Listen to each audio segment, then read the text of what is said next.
RetroDaze. Back in the 70s, 80s, and 90s, preteen kids often didn't have much in the way of money. Our parents would shove us through the door after breakfast and say, "Have fun, don't come back till lunch." If we had a couple of quarters in our pockets, we were lucky. If our parents gave us a whole dollar or more, that was a heck of a day indeed. Of course, we didn't need much money back then, and a few quarters were more than enough to supplement the otherwise free summer entertainment we planned on engaging in, like riding our bikes, going to the park, playing basketball, fishing, and a plethora of other flights of fancy. Still, we did have those few quarters, and it wasn't like we were gonna save them. I mean, investing money was for the olds. Kids spend money. So we'd buy junk food at the corner store or play a couple of games of Street Fighter 2. And sometimes those fantastic little 25-cent vending machines would call our names, and we'd deposit our quarter for a chance at a mystery prize dispensed in a small plastic container.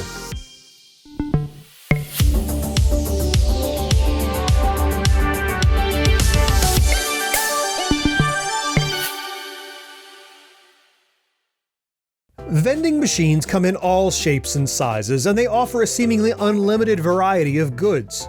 While our focus today will be largely on toy capsule and sticker machines, it bears mentioning where it all started.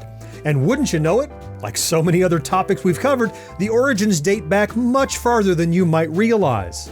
According to Mary Bellis for ThoughtCode.com, the first recorded example of the vending machine came from Greek mathematician Hero of Alexandria, who invented a device that dispensed holy water inside Egyptian temples. Additional examples include a brass machine in English taverns that dispensed tobacco circa 1615, an English newspaper vending machine from 1822, and the first fully automatic vending machine, which dispensed stamps in 1867.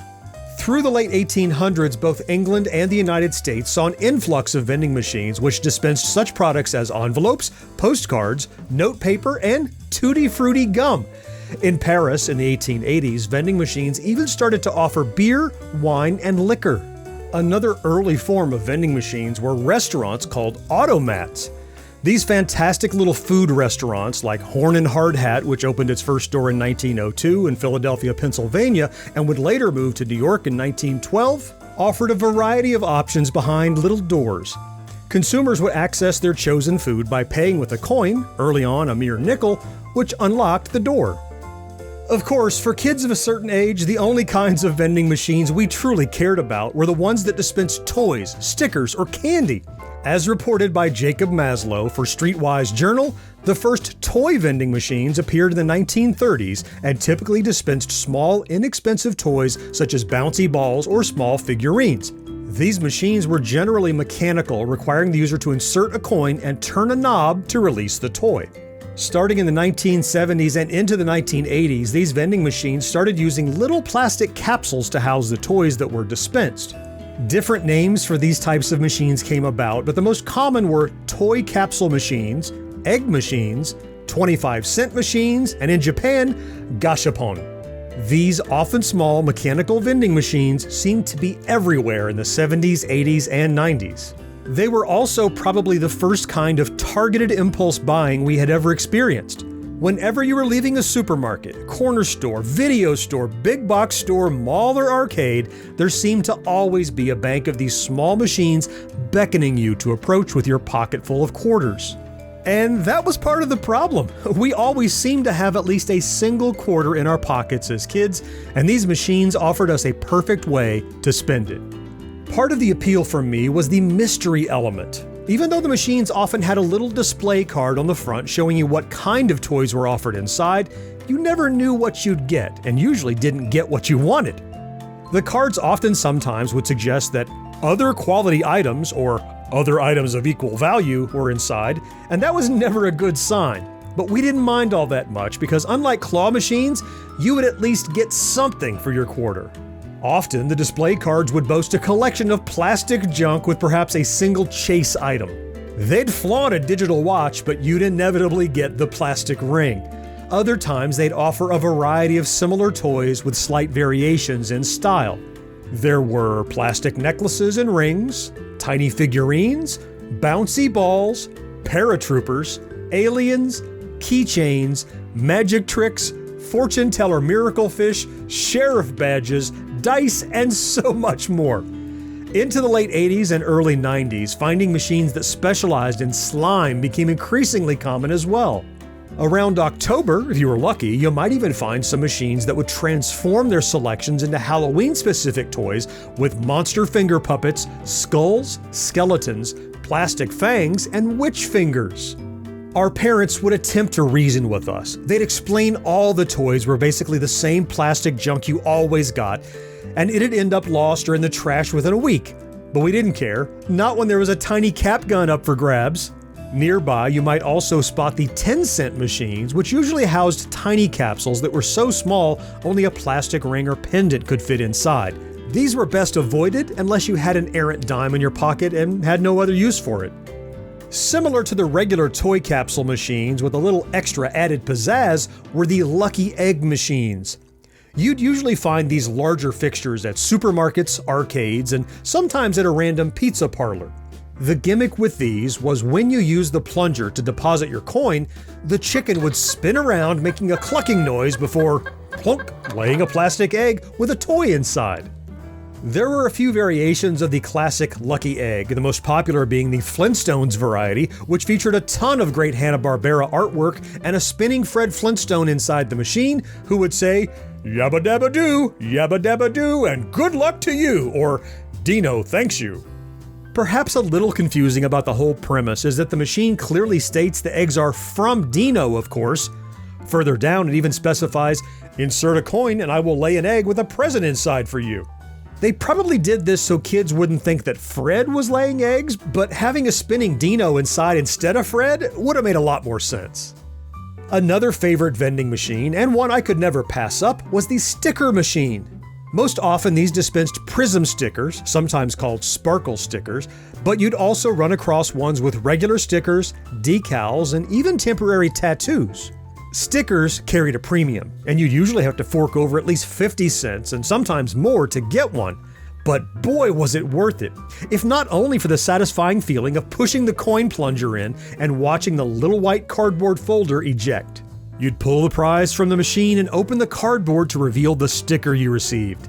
And yeah, half the time it wasn't the one you were hoping for, but if it was a machine with a specific theme, you probably got something pretty good. For every machine offering Garfield, Peanuts, X-Men, Batman, and The Simpsons, you'd find 5 others that had much more generic offerings. Unicorns, clowns, dragons, hearts, aliens, animals, and rainbows were all on display. Apparently there were machines that had horror movie Prism stickers, but I was never lucky enough to actually see these in the wild when I was younger, or else I would have spent my college fund on them. Occasionally, we might decide to spend our hard-earned quarters on something like candy, gum, or nuts, but not before we gave the knob a hard turn to the left and right to see if we could shake anything loose for free. Hey, kids gotta try, know what I'm saying? It was like how we always checked the coin return on payphones. Of course, it only sometimes worked, and when the trick failed, we'd dig into our pockets and pay the quarter for a gumball. The candy I most often gravitated toward when it came to quarter machines anyway, was the one with runts. I don't know what it was about the mixture of fruit-shaped hard candy, but I couldn't pass it up. Other common favorites were Skittles, M&Ms, which weren't always real M&Ms, Chiclets, and Reese's Pieces. In the world of gumballs, they had a few gimmicks, like ones that looked like mini baseballs, but I usually stuck to a 5-cent bazooka if I wanted gum, and not just because it was cheap, I always loved the free mini comic that was inserted under the wrapper. Oh, right, and then there were nuts, which, honestly, I usually avoided, not counting the French burnt peanuts, which were more candy than nut in my estimation.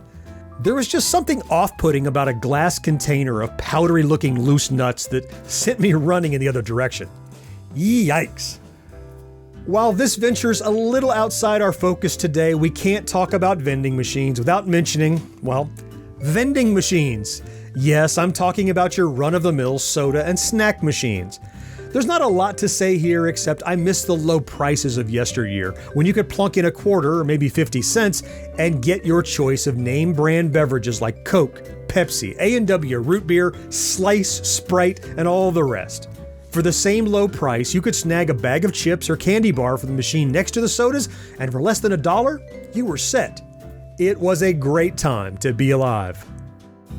Like some of our recent episodes, what we've covered today isn't really gone. You can still pretty much find all of these types of vending machines lurking around your neighborhood. Because of this, the nostalgia we feel, if indeed you feel nostalgia for these things at all, may revolve around a specific type of machine or the specific toys and stickers you remember getting. On the other hand, there's something comforting in the knowledge that these things still exist, that kids of today can experience the joy of a cheap mystery toy in a capsule. It's good to see not everything has become obsolete in our new digital world. So tell me, what are some of the most memorable stickers or toys you received from a vending machine? Are there any specific machines you miss? Do you still have any of those toys or stickers?